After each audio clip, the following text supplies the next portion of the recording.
BCom third year का जो second paper है कंपलसरी कॉर्पोरेट अकाउंटिंग, उसका एक छोटा सा वीडियो मैं बनाकर आपको पढ़ाने का कोशिश करता हूँ। देखिए, इस पेपर में जनरली जो भी बातें आपको बताई जाएंगी, समझाई जाएंगी, वह कंपनी से रिलेटेड हैं। कंपनी का सारा डिटेल यहाँ पर आपको बताया जाएगा, पढ़ाया जाएगा और समझाया जाएगा।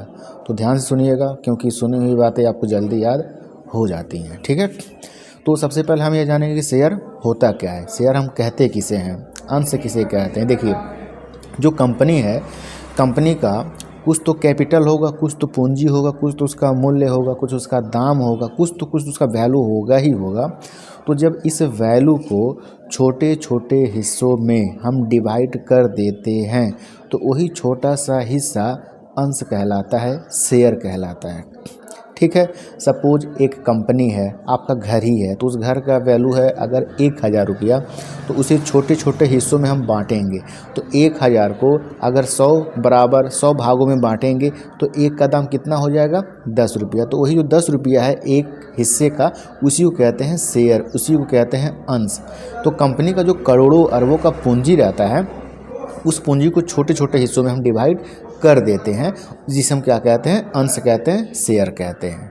ठीक है, अब जो ये शेयर है, शेयर तो कंपनी पास अपने रखेगी नहीं, अपने पास रखेगी तो उसे क्या मिलेगा, कुछ नहीं मिलेगा। मान लीजिए आपके पास लाखों करोड़ रुपया है, आप अपने पास रखोगे, आपको कुछ भी फायदा होने वाला नहीं है। तो आप करोगे या तो उसे बैंक में जमा कर दोगे, या तो स्टॉक मार्केट में लगा लो, या तो कहीं ज़मीन खरीद लो, कहीं घर बना लो, सोना खरीद, कहीं ना कहीं उसे इन्वेस्ट या लगाना पड़ेगा। अपने पास रखोगे तो कुछ भी फ़ायदा होने वाला नहीं है। इसी प्रकार कंपनी का जो पूंजी है, जब वो शेयर में कन्वर्ट कर देते हैं तो वह अपने पास रखती नहीं है, उसे इशू करेगी, निर्गमित करेगी, देगी। किसे, जनता को, सरकार को, अन्य जो भी बड़े बड़े बैंक हैं उन्हें देगी। वह तो देगी तो बदले में कुछ लेगी कि नहीं लेगी, लेगी। वेरी गुड, पैसा लेगी। तो दो तरीका है।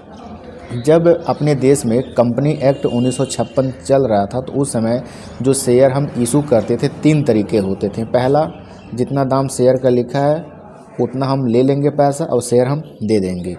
दूसरा, जितना दाम लिखा है उससे कुछ ज़्यादा पैसा हम लेंगे, जिसे हम प्रीमियम कहते हैं, शेयर हम दे देंगे। तीसरा, जितना दाम लिखा है उससे कम पैसा लेंगे और हम दे देंगे शेयर।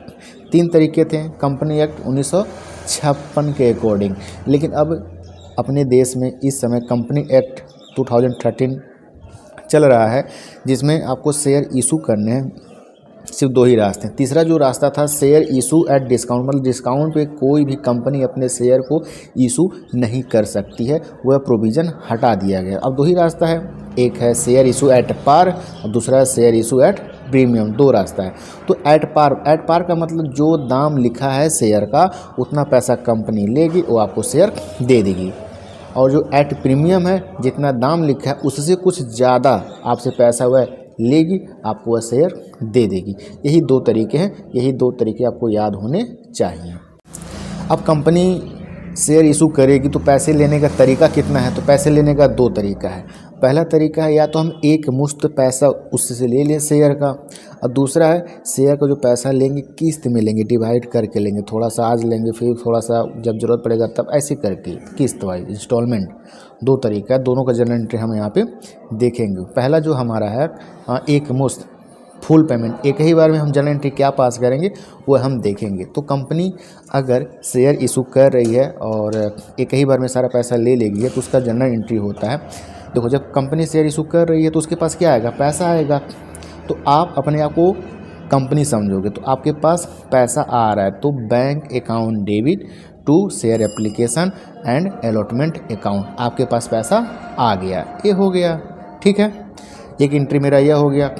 दूसरा एंट्री है, इसका 2 तरीका है। अगर हम शेयर एट पार पे इशू किए हैं तब, और शेयर को अगर हम एट प्रीमियम पे इशू किए हैं तब। एट पार पे इशू किए हैं तो क्या होगा बताइए, सोचिए कुछ। Share application allotment account debit to share capital account.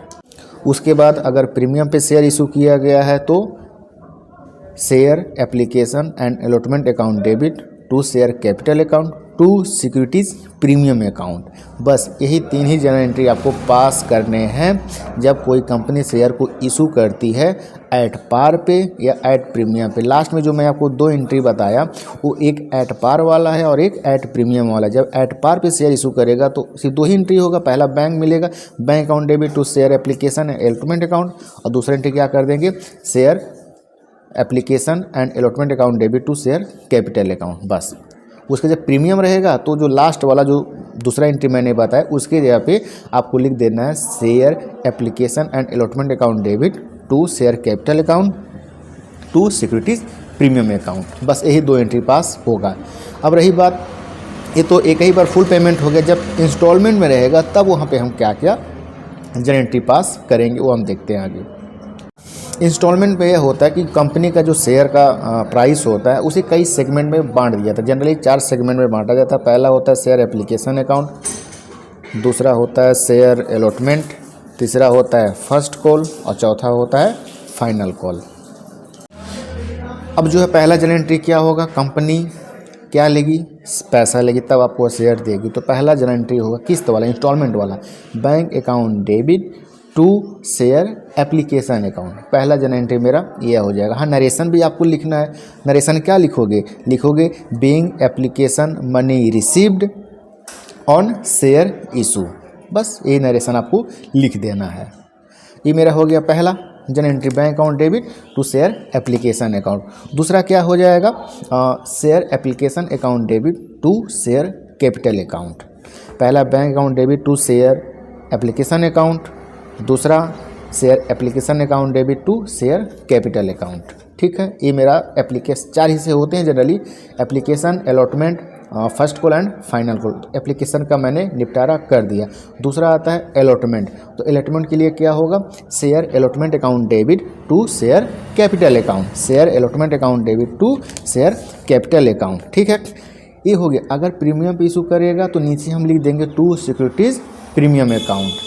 क्या लिख देंगे, to securities premium account, share allotment account debit to share capital account to securities premium account. ठीक है, ये हो गया मेरा अलॉटमेंट का। उसके बाद फर्स्ट कॉल का, तो फर्स्ट कॉल का क्या होगा, सॉरी उसके बाद मुझे पैसा मिलेगा। अलॉटमेंट का पहला एंट्री मैंने पास किया, दूसरा पास किया, तीसरा में क्या मुझे मिलेगा, पैसा मिलेगा। तो bank account debit to share allotment account. ठीक है, जो भी प्रीमियम वाला लेन देन ट्रांजैक्शन होता है जनरली अलॉटमेंट पर ही होता है। तो इस बात को आप ध्यान दीजिएगा कि अगर अलॉटमेंट प्रीमियम रहेगा तो अलॉटमेंट में हम उसे एडजस्ट कर देते हैं। 99% पॉसिबिलिटी यही रहता है कि वो अलॉटमेंट में ही जाएगा। ठीक है, उसके बाद एप्लीकेशन का कर दिए, अलॉटमेंट का कर दिए, अब आता है फर्स्ट कॉल। तो share first call account debit to share capital account. ठीक है, share first call account debit to share capital account. उसके बाद हमें पैसा मिल जाएगा, bank account debit to share first call account. बस यही जनरल एंट्री आपको पास कर देना है, नरेशन लिख देना है। जनरल का जो फॉर्मेट होता है आपको ऑलरेडी पता है ही, उसे अपलोड कर देना है, उसे मेंटेन कर देना है। ठीक है, अगला टॉपिक है फॉरफीचर ऑफ शेयर।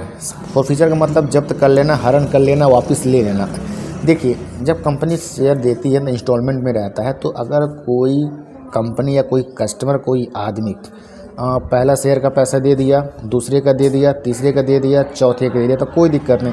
लेकिन पहले का दे दिया, दूसरे का दे दिया, जब कंपनी तीसरे का पैसा मांग रही है, अगर तीसरे का पैसा वो नहीं दे पा रहा है तो कंपनी जो शेयर दिया रहता है उस आदमी को, उससे वह शेयर वापस छीन लेती है, जिसे क्या कहते हैं, फॉरफीचर ऑफ शेयर, अंशों का हरण। लिखा क्या, जब कोई अंशधारी आवंटन या मतलब अलॉटमेंट और या फर्स्ट कॉल का पैसा कंपनी मांगती है शेयर होल्डर से, समय भी देती है, तो उस निर्धारित समय में वह शेयर होल्डर अगर पैसा नहीं दे पाता है उस आदमी को, सॉरी उस कंपनी को, तो कंपनी क्या करती है, उस आदमी से शेयर हरण कर लेती है, फॉरफिटेड कर लेती है, अपने पास रख लेती है। जो पैसा वो ऑलरेडी जमा किया रहता है वो भी पैसा अपने पास रख लेती है, रिटर्न नहीं करती है।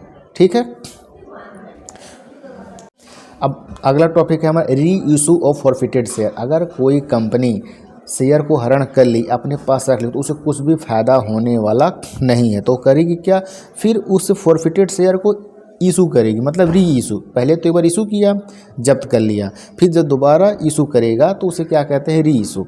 तो री इशू ऑफ फॉरफिटेड शेयर, तो यहाँ पे कंपनी फिर उस शेयर को जो जब्त किया है उसे इशू करेगा मार्केट में कि आप ले लो भैया, ले लो ले लो, जिसके पास पैसा रहेगा वह लेगा। तो इसे कहते हैं reissue of forfeited share. तो यहाँ पे होगा क्या, जब री इशू करेंगे दोबारा, जब इशू एक बार तो मैंने इशू किया, इशू करने का दो तरीका है, एक एट पार है और एक एट प्रीमियम है। लेकिन जब दोबारा री इशू करेगा तो तीन रास्ता हो जाता है, एक होता है at par, at premium, at discount. ठीक है, तो एट पार वाला मैंने आपको ऑलरेडी बता दिया क्या होता है, जितना दाम लिखा रहेगा उतना हम ले लेंगे। एट प्रीमियम वाला भी पता है, जितना दाम लिखा रहता है उससे 2 रुपया कुछ एक्स्ट्रा चार्ज करके प्रीमियम के रूप में लेंगे। एट डिस्काउंट वाला भी आपको मैंने बता दिया। लेकिन जब यहाँ पे डिस्काउंट हम देंगे कितने का देंगे, अगर 10 का सामान है 10 का डिस्काउंट दे दें तो 0 हो गया वैल्यू। तो डिस्काउंट का भी कुछ नियम कायदा लिखा हुआ है। कंपनी 2013 में जब कोई शेयर री इशू किया जाएगा तो डिस्काउंट कितने तक आपको देना है। तो मान लीजिए कोई कस्टमर है, कस्टमर ने एप्लीकेशन का पैसा दे दिया 2 रुपया, अलॉटमेंट का नहीं दिया तो कंपनी जब्त कर लिया। और जब्त किए गए शेयर को जब दोबारा री इशू किया जाएगा तो उस री इशू पर सिर्फ एप्लीकेशन का जो 2 रुपया मिला था वही डिस्काउंट मिलेगा, उसके अलावा कुछ भी नहीं मिलेगा। मतलब जितना पैसा कस्टमर ने पहले समय पे किया था सिर्फ उतना ही डिस्काउंट उसे मिलेगा, उससे ज़्यादा डिस्काउंट नहीं मिलेगा। इसी को कहते हैं reissue of discount, reissue of forfeited share. इसके 3 तरीके, at par, at premium, at discount. लेकिन जब पहला समय इशू किया जाएगा 2 रास्ता, एक एट पार है और एक एट प्रीमियम है। ठीक है।